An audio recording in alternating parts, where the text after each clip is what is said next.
Josh. I am John Hockenberry and the host of the program called The Takeaway, which you can hear on KUT in Austin and around Texas and around the United States.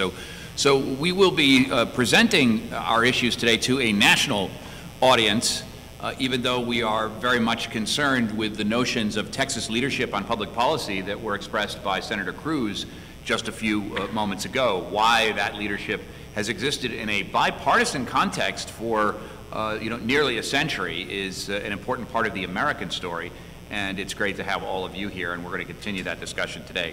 The idea of having a discussion about whether the GOP certainly comes following an election with the result that many have described as unfortunate, at least at the White House level, but with interesting other messages that politicians are likely to be acting on over the next 2 or 4 years, depending on where they are serving. But it's also a worthy topic, given that part of the invocation, not so much the invocation, the introduction to Senator Cruz at our just concluded banquet involved trying to find ways, and I think I'm quoting her directly, to have the conservative message not be something that's made fun of on the media. The question of is that how low the conservative message has sunk in the American political discourse suggests that the bar is low here. I would hope that the Republican Party wants to be more in the conversation than simply as other than an object to be made fun of, and to rejoin or to re-articulate the extent to which the argument is in America about fiscal policy, about social conservatism, and about the function of government, which indeed are debates over the fiscal cliff, the debt ceiling, and how government operates in Washington is really on the table. And over the next 4 years, we're going to be dealing with all of that. And if conservatives are not in that discussion, are not in that debate, then it is going to be an emptier debate. And the idea that solutions presented in Washington without the accountability of a vigorous debate, I think bodes ill for all of us in the United States. So the question of where is the Republican Party to go is not solely for Republicans, it is for all Americans, because the health of our debate is also an ingredient of the health of our economy and the functioning of our government. As Josh, who is going to be a member of our panel, indicated, we have an exciting group of individuals to help us with this discussion. Brad Bailey, a small business owner, but also is the co-founder of the Texas Immigration Solution. Brad, thanks for being with us. Aaron Payne is a former state representative. Aaron, it's great to see you. Steve Municieri is the state chair of the GOP, so certainly a lot comes directly to his desk here. We'll be speaking with him both in terms of insights and accountability in this discussion. Of course, Josh Trevino is the Vice President of External Affairs here at the Texas Public Policy Foundation. Brad, let me begin with you. Is it a worthy question to say, where does the GOP go from here after what seems to be on certain levels a repudiation in 2012? Well, I think, before the repudiation happened, I think Texas conservatives and the Republican Party of Texas understood the problem and saw what was coming. We passed, I think, a monumental immigration platform in June with over 8,000 delegates in attendance. Being a conservative border state, I think we uniquely are positioned to understand this problem. No one understands the problems with borders as much as we do. Our state and local law enforcement agencies are faced with that problem every day. But I believe Texas is, Republican Party of Texas is leading the charge on this and should lead the nation on this, where immigration solutions are proposed versus immigration rhetoric. The rhetoric has done nothing but harm our party. It's damaged our brand. And I believe the nation could learn a lot from what we've done here in Texas. Aaron Pena, who is responsible then for the messaging on conservative solutions to immigration problems? Who is responsible for that messaging seeming not to come from Texas, but to come more from areas where there is a more strident, passionate debate about immigration, say Arizona or Alabama? Why did those states dominate the messaging on immigration and Texas not? To answer your first question, we're all responsible.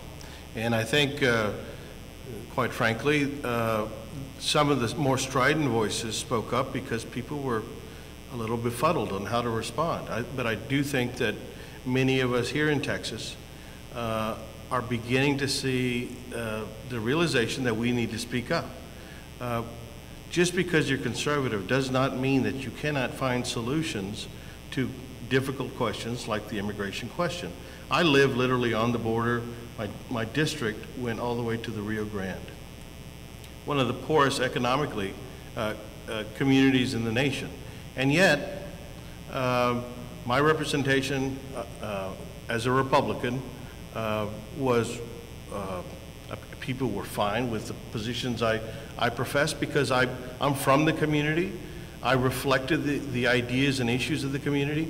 And so when we hear these strident voices, and it was interesting during the immigration debate, many of these voices came from faraway places like Colorado or the Midwest. I think it is our responsibility to speak up and say, no, that's not the direction we're going to go. That's not the direction we're going to go because, quite frankly, Hispanics, which are a sizable percentage in Texas and the Southwest, we hold conservative positions as well. If you look at polls, most Hispanics are somewhat like the rest of the country, divided on the question.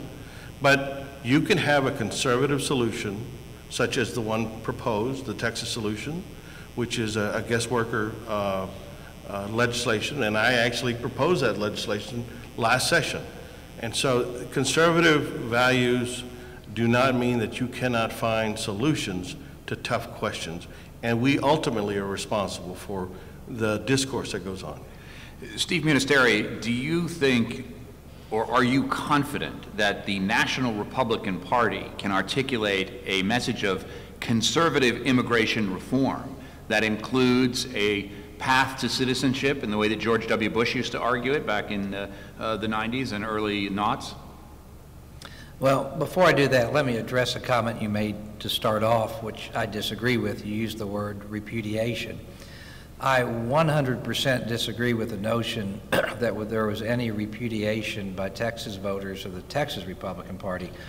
The facts are, in this last election, we had an all-time record year for Republicans. We elected 218 more Republicans statewide this last election than prior, and that's on top of the 500 and something we had already added over the previous 2 years. So over the last 2 election cycles, the state party has added 798 more Republican elected officials. I can show you a chart that shows that the Republican base vote had actually been declining from 2000 to 2008, and now has a substantial move up. Also here in Texas, Senator Cruz won by wide margin, but Governor Romney got 2% more vote than John McCain. So we had an exceptionally good year in Texas. Now the question is, why isn't the rest of the party doing as well, and what can be done on a national level? Well, I've long advocated at the RNC that they were missing the big picture. And the big picture for me starts with Texas, because if you lose Texas, you can't win a national election if the current environment in the other states remains the same. If you just take Texas, California, and New York, a candidate will have slightly under 50% of all the electoral votes they need to win. If you add Pennsylvania and Florida, you're almost up to 2/3. So if you take Texas out of that column and you switch it to the Democrats, we can't win national elections. So to me, the big picture starts with the little picture, which is Texas, which is what would affect us as a party adversely. And the answer is that we don't adapt to the demographic changes, particularly the Hispanic community, but there are other communities. We shouldn't ignore the African American community, and the Asian American community is the fastest growing. So can the RNC adopt a message that will work? Sure, they need to adopt the practices that we've been following in Texas. Now, the bigger question to me is, will they? And one of the things that we are doing is next week we have the RNC chairman coming down to spend a whole day with people like Aaron Pena and Brad, and we are just going to inundate him with comments from Asian American leaders, African American leaders, Hispanic Americans here in Texas, to try to get them to commit to a much greater outreach program. And if they do that, I think we can be successful. Let's follow up on that. Why is it the case that the Republican message seems to be right now associated, and the numbers nationally do bear this out in the 2012 election, associated with a demographic that is shrinking, whereas the Democrats are associated with various demographics that are growing, some of which you've already articulated? Why is that the case? Well, again, you have to separate Texas from nationally, because I disagree with your premise that our potential future base is shrinking. And I was just discussing with Aaron, I'm not going to release the results because it's proprietary, but the state party, and we're the only entity that did it on an extensive basis. There's one other entity that did it in kind of a casual way. There were no media exit polls, so we went in and we hired a very good polling firm, and we have polled all the Hispanic community that just voted in this Texas election. And we have pages and pages of data on why the Hispanic community voted a certain way, and I'm actually very encouraged by the numbers. We actually do very well here. In 1996, Bob Dole only got 26% of the Hispanic vote, but George W. Bush got 49% of the Hispanic vote in 2004, according to CNN. So let me just put it this way. Ted Cruz did exceptionally well among the Hispanic vote here in Texas. So I'm not worried about the changing demographic. Demographics always change. I'm just worried about that the party continue to adapt to the demographic change, which is you just simply have to engage communities with your message. I want to get a comment from Josh on that, but let me just push you. You mentioned Hispanics and Latinos. Are the same trends holding in Texas for young voters, for Asian voters? Well, that's kind of a false argument, and I don't mean to be argumentative, but when people say, well, yes, but look at the young voter, they're really one and the same, because when you say Hispanic voters, Asian American voters, the African American voters, and young voters, you're really talking about the same demographic to a large extent, because 67% of all births in the state of Texas are minority voters. So young people overwhelmingly are traditional minorities. By 2040, if you look at the number of people under the age of 40 in all those age groups, Anglo voters will be around 20% or less. So you're talking about 70 to 80% of the young people within 28 years will be traditional minorities. So they're really one and the same. So if you are doing well in the Hispanic community, you will attract a certain number of Hispanic young voters. If you aren't paying any attention to the Hispanic community, and I think the community that gets ignored most by both parties at their peril is the Asian American community, then you won't attract their young people. But today in Texas, roughly a little less than 1 out of every 19 Texans is of Asian descent, and by 2040, Texans of Asian descent will roughly equal Texans who are African American. Steve Munisteri, who's the state chair of the GOP, that's whose voice you're listening to. We're also talking with Aaron Pena, who's a former state representative, and Brad Bailey, co-founder of the Texas Immigration Solution. Josh Trevino, comment on the numbers that Steve is talking about there, and do you think that the GOP is saddled nationally with a shrinking demographic right now, and what's going to change that? You know, the thing about trends in demography is that they continue until they stop. And so, although the Democratic coalition in 2012, which I think in many respects, nationally speaking, not within Texas, but nationally speaking, will be an enduring coalition. I think that 2012 was in some ways the Democratic 1980 in terms of the coalition that they put together, which likely will be with us for at least another generation. Nevertheless, that achievement isn't doomed or fated, depending on your point of view, to succeed indefinitely. One of the problems with pinning one's hopes to demography in particular is that people think, right? And so that changes, opinions change, and growth patterns don't continue as they used to. One of the big changes that we're seeing right now in the Hispanic population is that family sizes are getting much, much smaller. So what looked like a massive Hispanic Hispanic population explosion likely is going to level off in the coming decade or two. And also, as people integrate more into the mainstream of American life, they tend to diversify politically as well. It's very rare. Communities that tend to be monocultural politically are the exception rather than the rule in American political life. You're much more likely to get breakdowns along age lines and geographic lines than you are along ethnic or demographic lines. And external events can change the demographics. We saw that in 2001. That is absolutely correct. External events can change things. Particular candidates and candidacies can change things. Things. I don't think there's any question right now that as we tape this here in January 2013, things have been very grim for Republicans nationally. But look back to 2004 for the Democrats. I mean, that was a very, very bad year for them. And fast forward not too long into the future, and they're on top of the world. Winston Churchill said that politics is worse in war because in war you can die only once, and in politics you die many, many times.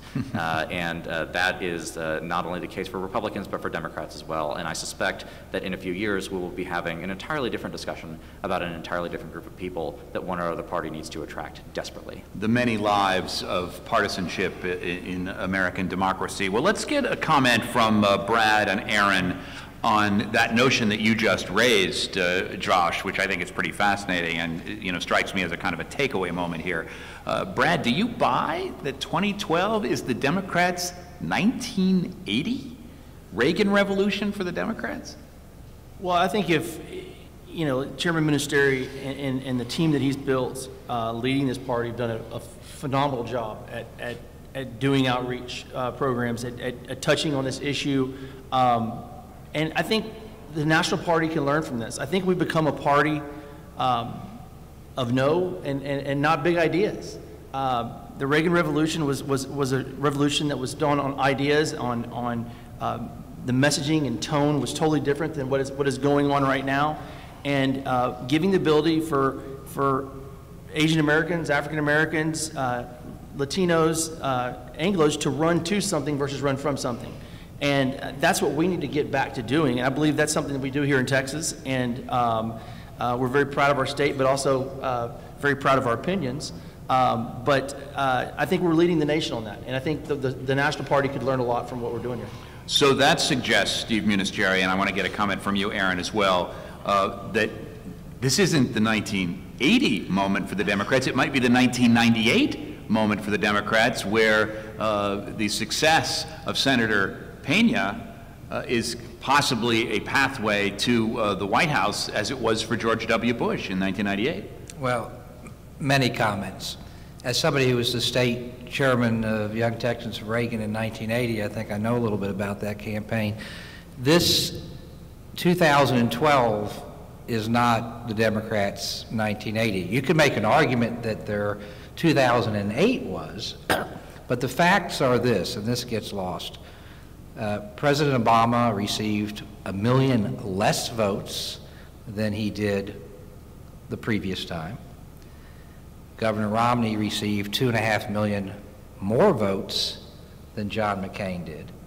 So if you're saying that this is the moment for the Democrats, it's hard to argue that when they did better 4 years earlier.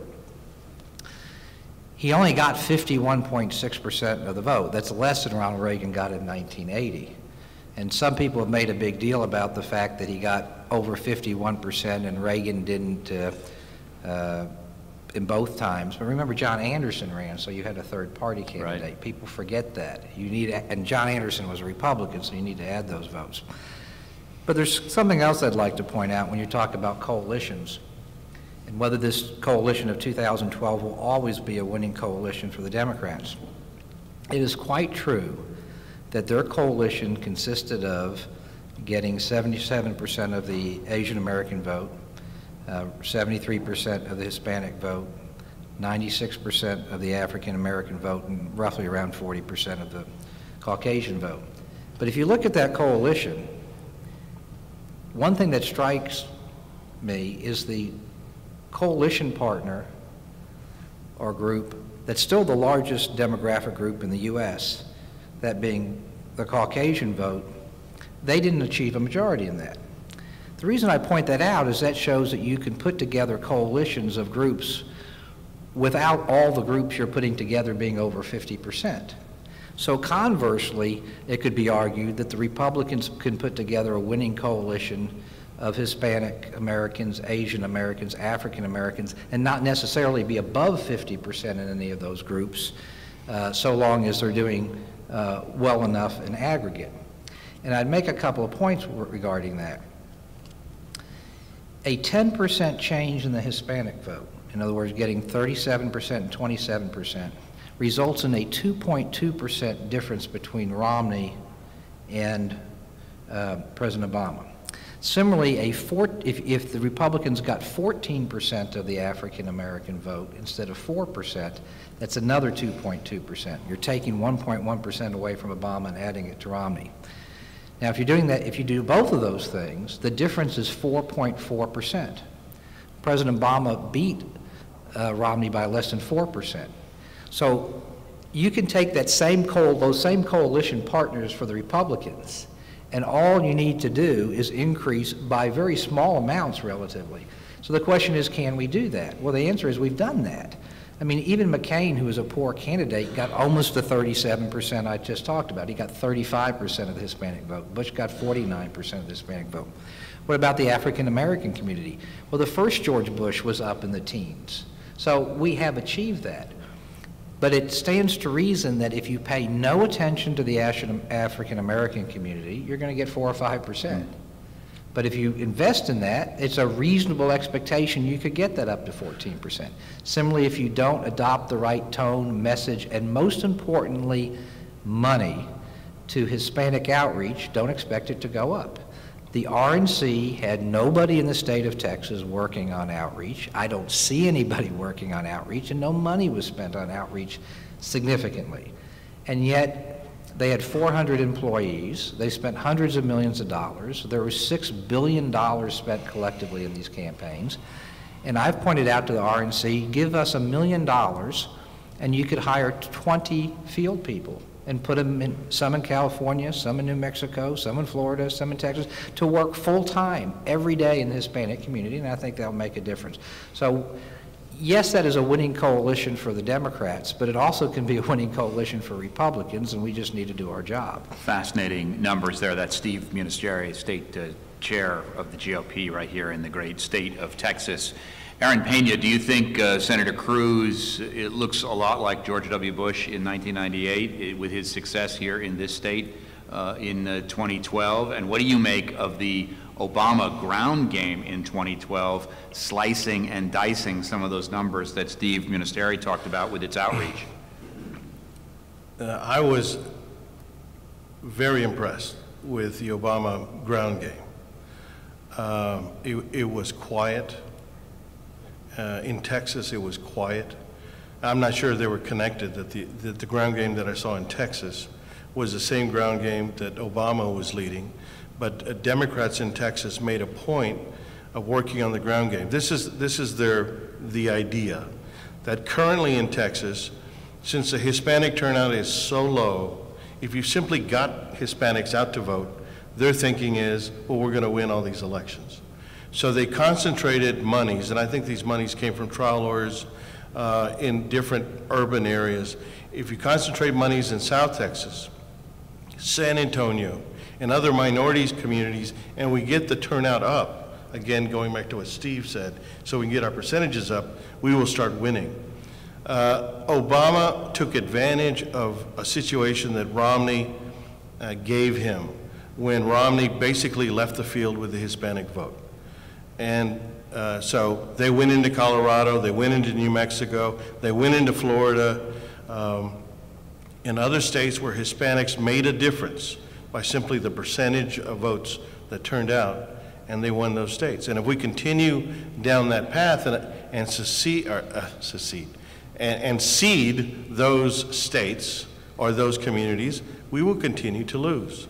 And I think that is now the model that we'll see, is that they'll continue to work on turnout and the ground game, and we have to respond in kind. Because it is, as our chairman says, you know, when somebody doesn't invite you to the party, well, you know that you're not welcome. Or when they invite you but they don't make a strong effort, or they're making a stronger effort towards other communities, you know you're not invited and you're not welcome. And so it is simply a matter of it's a matter of respect, that we simply reach out and people will respond in kind. I will tell you, having been raised on the border my entire life, knowing the communities I do, the Hispanic community is not much different from other communities. And we simply want to be given the same measure of respect. And so the issues that conservatives stand for, they're there, but we have to till the fields, and we have to bring them to fruition. So Aaron Pena, former state representative here in Texas. Josh? Yes. Well, look, I broadly agree with what Representative Pena had to say there. I would just add that inviting folks of the party is only part of the equation.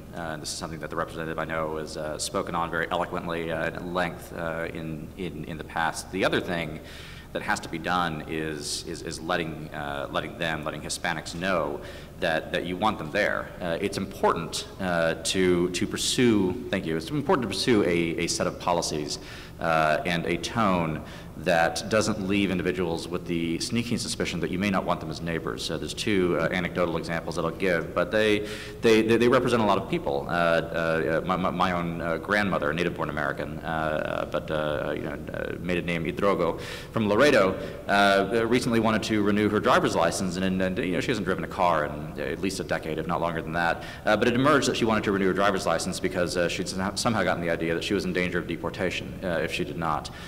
Similarly, Ben Domenech, who many of you heard him speak earlier today at this policy orientation, has a very good friend she's not Mexican, she's from South America. But she is somebody who is pro-gun, attends the March for Life in Washington, D.C. very regularly, is a faithful church-going Catholic. You would think, prime Republican material, she voted for Barack Obama this last time around because she, too, an educated person, was dead convinced that the Republicans in aggregate wanted to send her back to her country of origin. So these are the things Let me just stop you there for a second, because that's a takeaway moment. You just told the story of your own mother. My grandmother. Your own grandmother Correct. went to get a driver's license because she suspected that she might be deported? Indeed. Indeed, yes. And look, my grandmother, bless her, and I certainly mean, I love her dearly.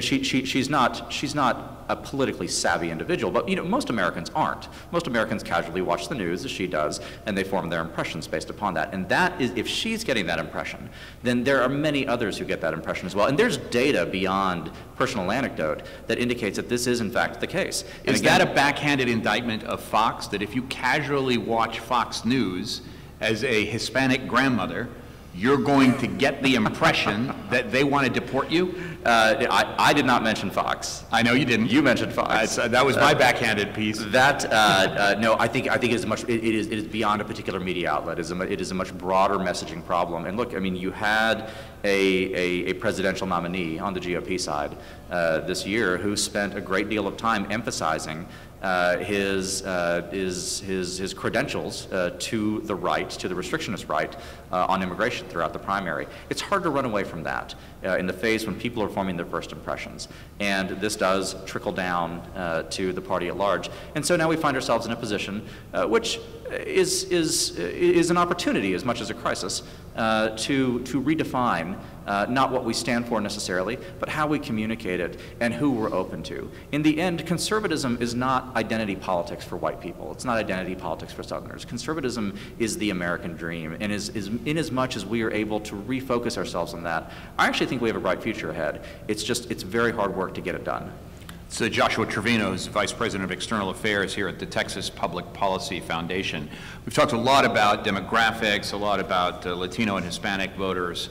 Let's shift to some other issues that are definitely in play that are going to be challenges for the GOP going forward. Brad Bailey, I know that you are the author or co-founder of the Texas Immigration Solution, but what about the gun issue right now? What about the climate change issue right now? What about the debt ceiling issue right now? Are there obvious options, obvious choices, clear messages for the GOP on those very, very passionate issues that are right now in play in the United States? Yeah, I think those are issues that need to be addressed and solutions need to be presented. But it goes back to messaging and tone. You know, these candidates, you know, they're talked about messaging and tone and communications when they're running for office. But it seems like that's being lost when you start talking about policy issues. And, you know, for example, on the immigration issue, the rhetoric that surrounds us by the vocal minority has hijacked the issue. And we've got a lot of issues to address on that. Has the NRA hijacked the gun issue? Well, I'm not going to get into that. I think there's a lot more to the gun issue, video games and the current media issues. We need to look at the whole problem, mental health issues, not just the gun issue. You need to look at the whole problem. But our party needs to do, a national party especially, needs to do a better job at speaking out on that we're a party of school choice and educational issues that resonate, family values, religious freedom, you know, entrepreneurship and small business and the American dream. We need to start really driving home those principles that we believe in and framing our policy around that. Because you can talk about policy, but eventually, especially in today's world, policy and politics mend so much together. And we've got to start making sure the tone is being carried out in an effective and conservative manner. Steve Munisteri, there was a reference in the prayer today at the banquet thanking our dear Lord for the rain here in Austin, Texas, suggesting that events on the ground here in Texas have changed possibly the messaging on climate change. Do you think the GOP has an opportunity here to talk about drought and climate change in a different way than it's done over the last 4 years? Well, I've been state chairman for 2.5 years, and this is the first time anybody's even asked me about climate change, so it hasn't been much discussion. Do you think it needs to be more of a national issue, given the severity of the drought, the announcement that this was the hottest year on record by a wide margin by NOAA, and weather events like Hurricane Sandy, et cetera? Well, I just think you use common sense. In Texas, whether the drought is caused by CO2 emissions or global warming or some other factors or not, water is a critical issue for the state that needs to be addressed irrespective of that. But let me point something out, and you and I look like we might be about the same age, so you might remember this.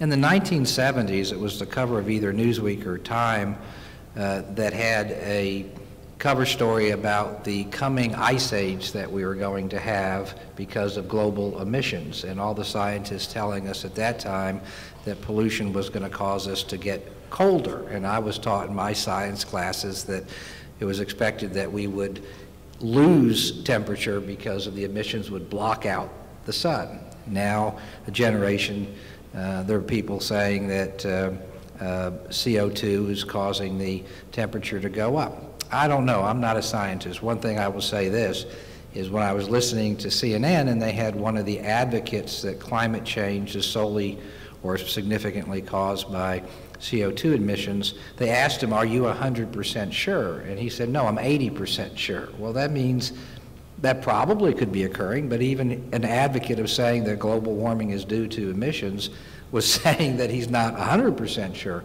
So if he's not 100% sure, I don't know. But I just tell people... Oh, I would say there, Steve, and we are about the same age, is that you and I have a pretty bright future. We're doing great. The debate over climate change, I think, is probably going to be around over the next 4 years. It's Time and Newsweek that is the struggling ones. Newsweek isn't even printed anymore, and who reads Time? There's a final point I wanted to make on this, which is this, and why I'm maybe not as hyper about this issue as other people. Whether pollution causes climate change or not, I got a news flash for people. Pollution is bad. So you want to try to always reduce your emissions, even if climate change is not the issue. So I just tell people use common sense. You know, to the extent you can have pollution controls, not just in the U.S., but in other countries, you try to do that. But it's always a balancing of the cost of doing that versus the results. But to be honest with you, I campaigned for 6 months straight for state chair, and I've been out on the road now for almost 3 years. Very rarely do I hear a single voter ever say to me, you know, the reason I want to vote is because of the debate over climate change. What I hear about is jobs and the economy and the water problem and things of that nature. Let's try to produce some sparks here before we open it to questions, and get your questions ready. We've got a microphone out here. You'll be able to ask some questions. Stipulating for the moment that it's probably not the case that the Republican outcome in the 2012 election was the result of a good candidate and a good message. Choose one of these other three scenarios. It was a good candidate, bad message, a bad candidate, good message, or a bad candidate, bad message that was responsible for what happened in 2012. Joshua? Bad candidate, bad message. Really? Oh, yeah. Yeah, no question about that. Look, I mean, this was not, you know, they call the West Point class of 1915 the class that the stars fell on. It had Eisenhower, Patton, MacArthur, and various other luminaries who graduated from it. This was like the antimatter version of that.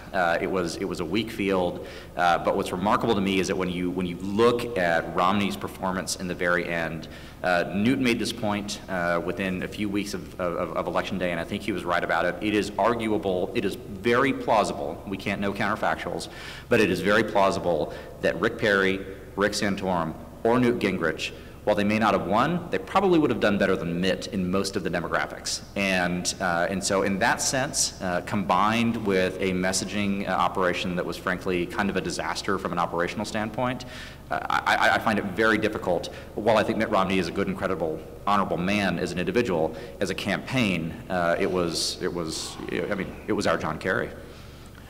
Aaron Pena, you want to choose one of those? Bad candidate, bad message? Bad candidate, bad message.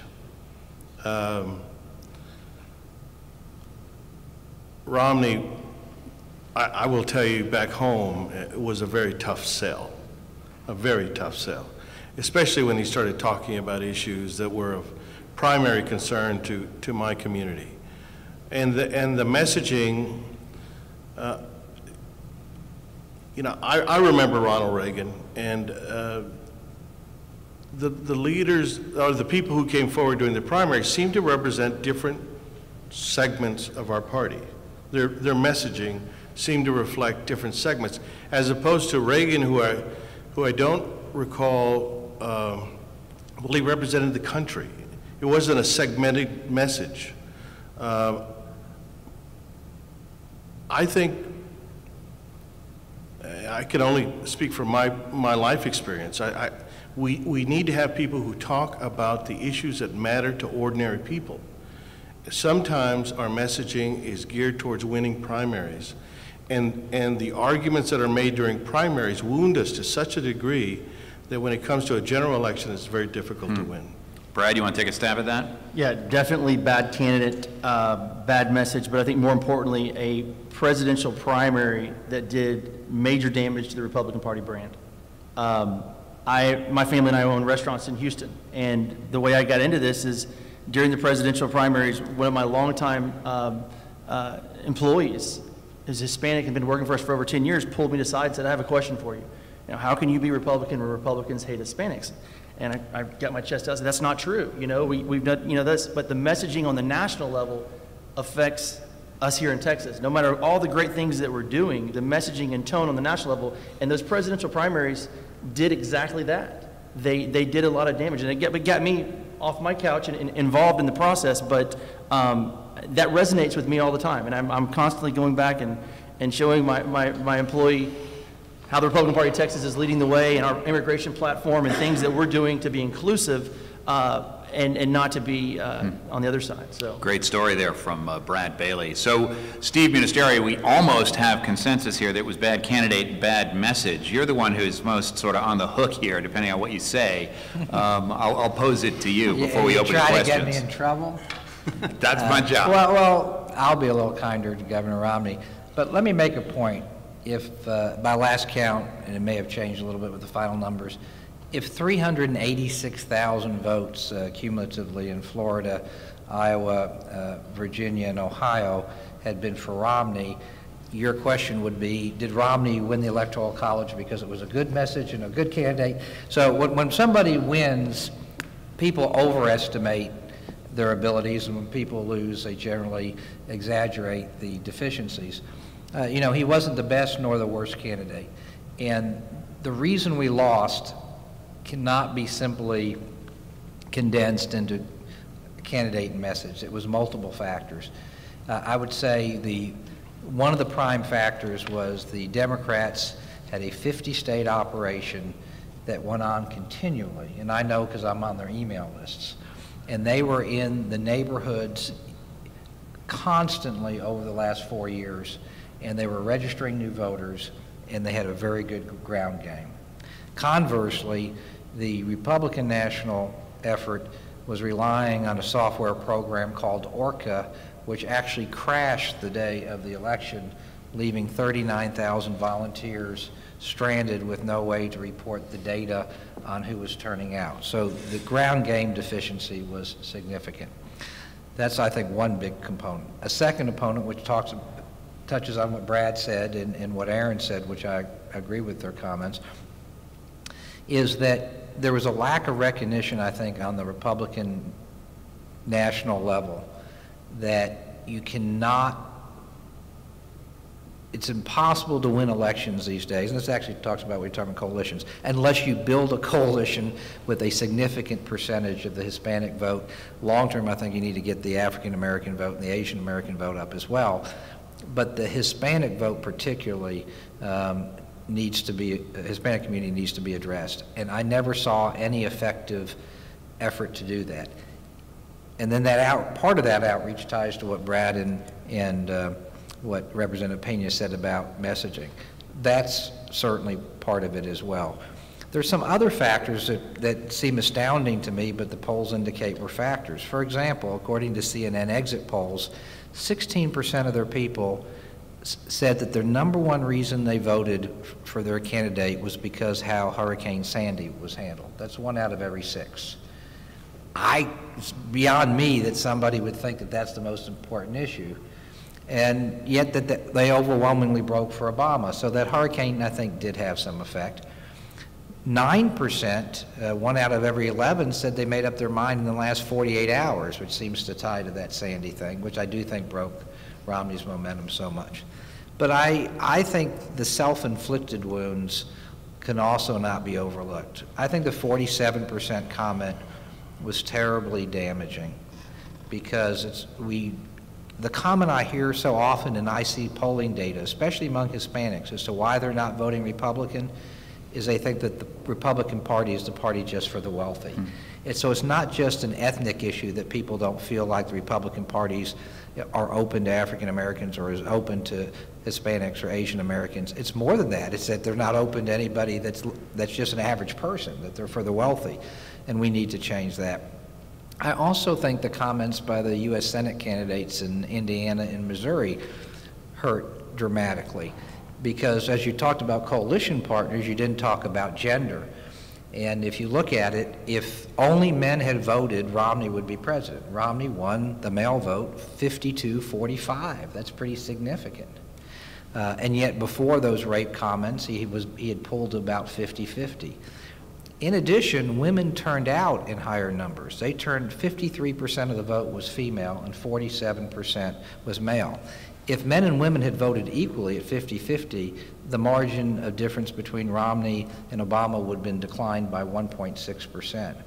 But when you lose the female vote 55-44 and women turn out in a significantly higher number, I think you have to look at that. So there were multiple factors. So I would just sum it up like this: bad campaign.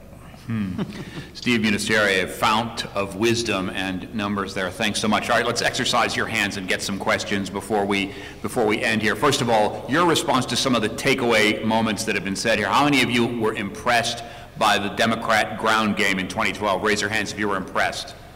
Okay, put your hands down. How many of you, and most people's hands go up, how many of you believe, as Brad suggests here, that the primary process hurt the Republican brand in 2012? Raise your hands if you think so.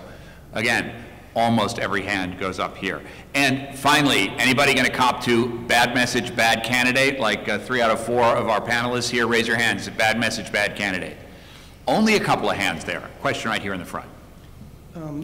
With Ted Cruz, Marco Rubio, Bobby Jindal, it seems like the Republicans have a great bench. Do you agree with that? And do the Democrats have a bench, and who would they be?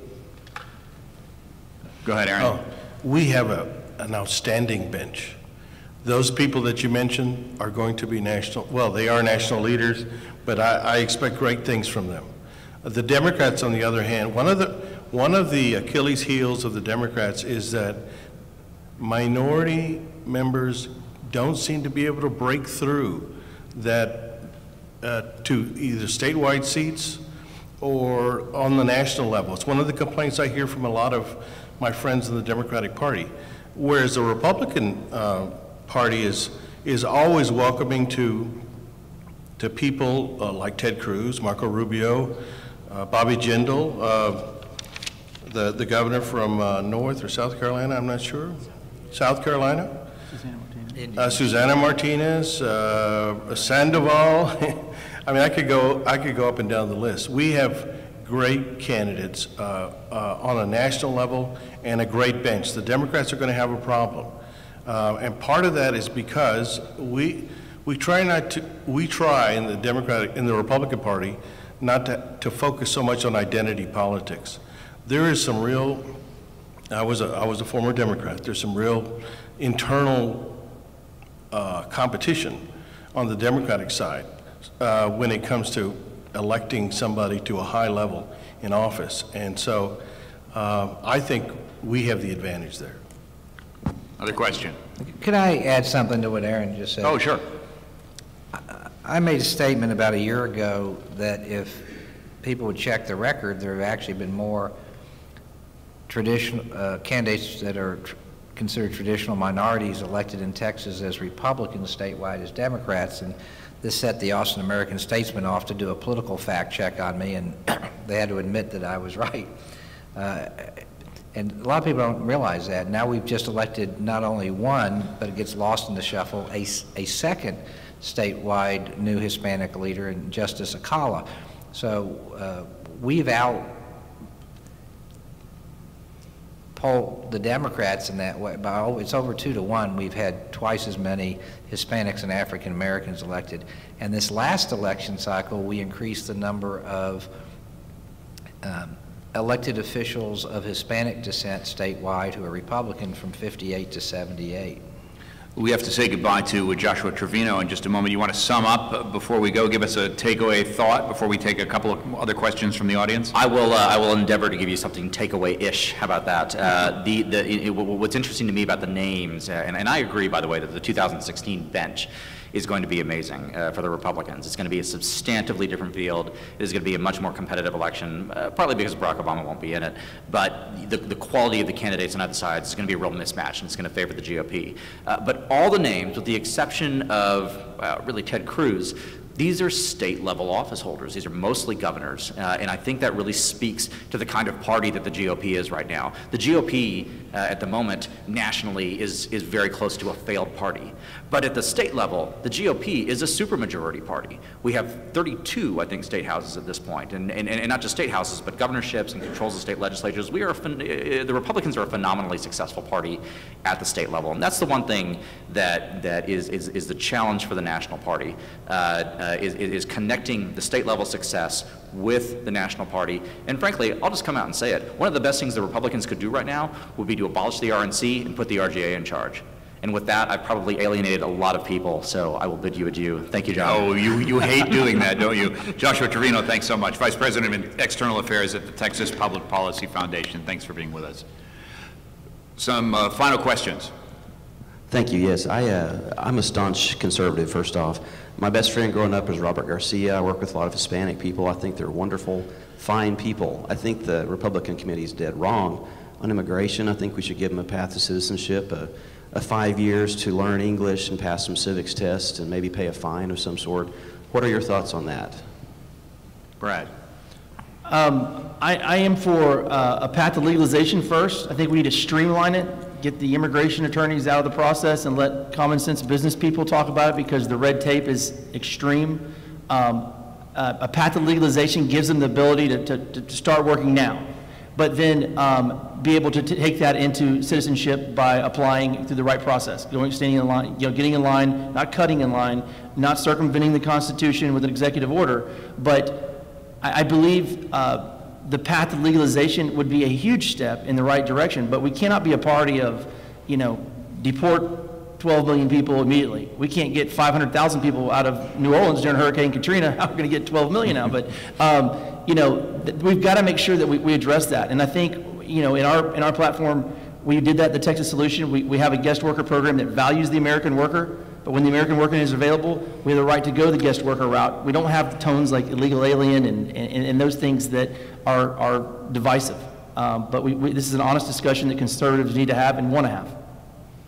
If I could just add. Sure. One of the things that I wanted to see was just to see conservatives address the question.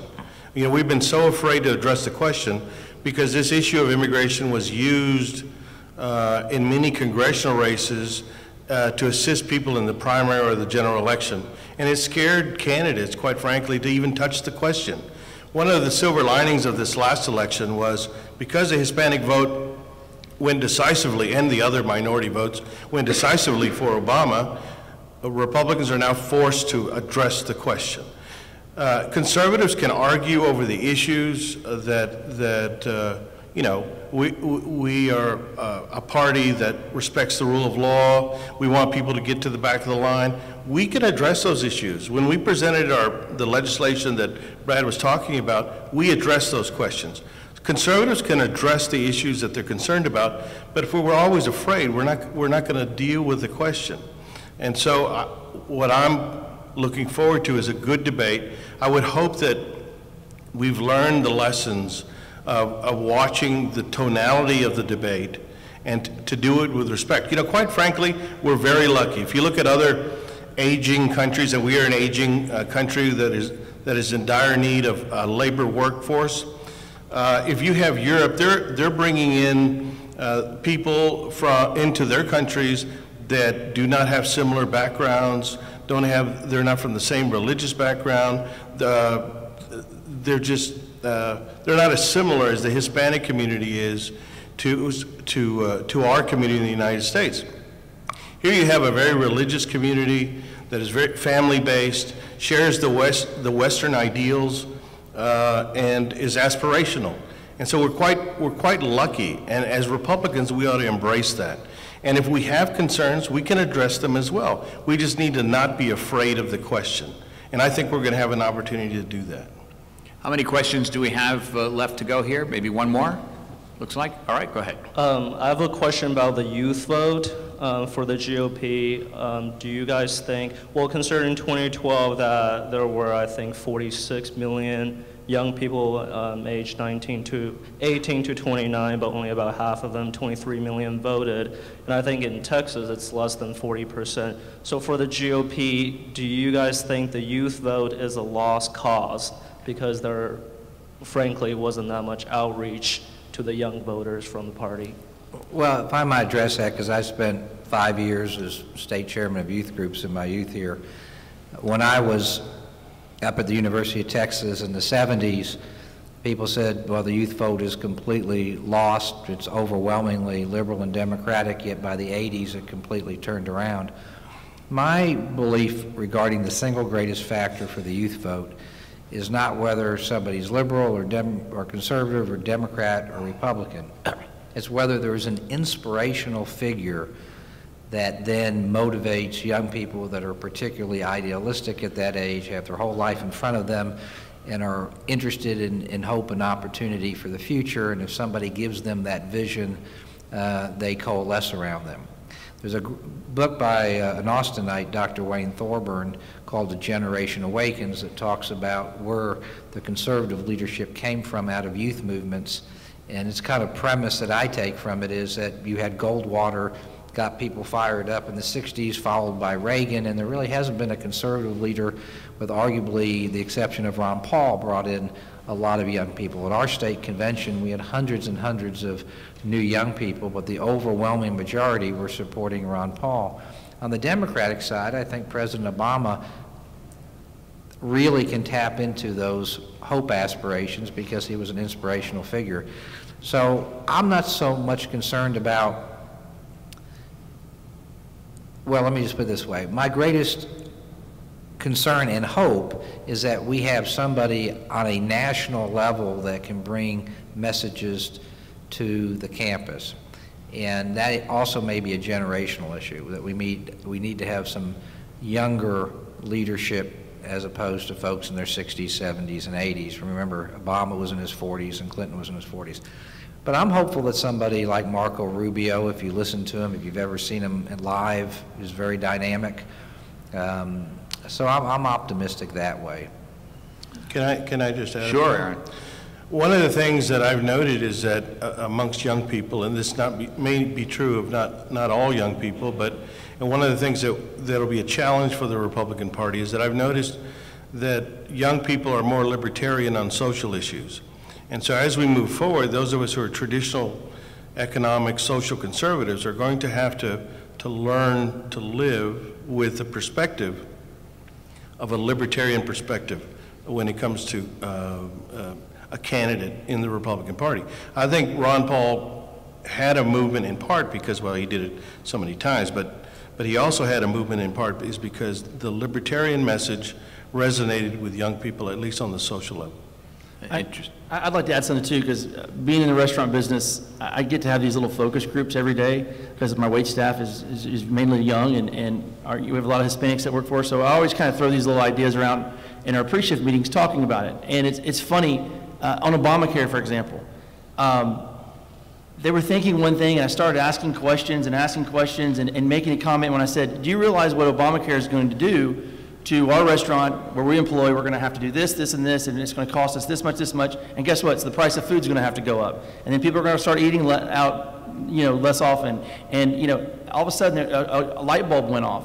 Being able to simplify and connect the dots, communications again, is essential. But I truly believe that we have an opportunity to reach out, and I participated. Or saw MAVPAC, George P. Bush has this group that did a tour through Florida, a bus tour to all universities. Herman Cain did it also, was really embraced by thousands and thousands of students, but making sure that you're constantly evolving. Like Chairman Ministeri said about the RNC's program that crashed on election day.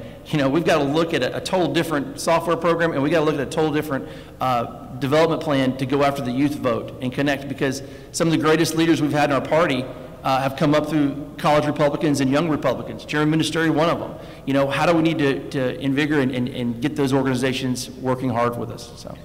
So the slogan would not be a success in 2016, download the software today. We'll leave you with that notion that there are some issues and trends in play for the GOP that are very, very positive looking forward to 2016. Also some very candid assessments of what went on in 2012. I'd like to thank Brad Bailey, co-founder of the Texas Immigration Solution, Aaron Pena, former state representative here in Texas, and Steve Ministeri, state GOP chair right here in the state of Texas, and of course to Josh Trevino, who joined us earlier. Thanks so much. Thank you.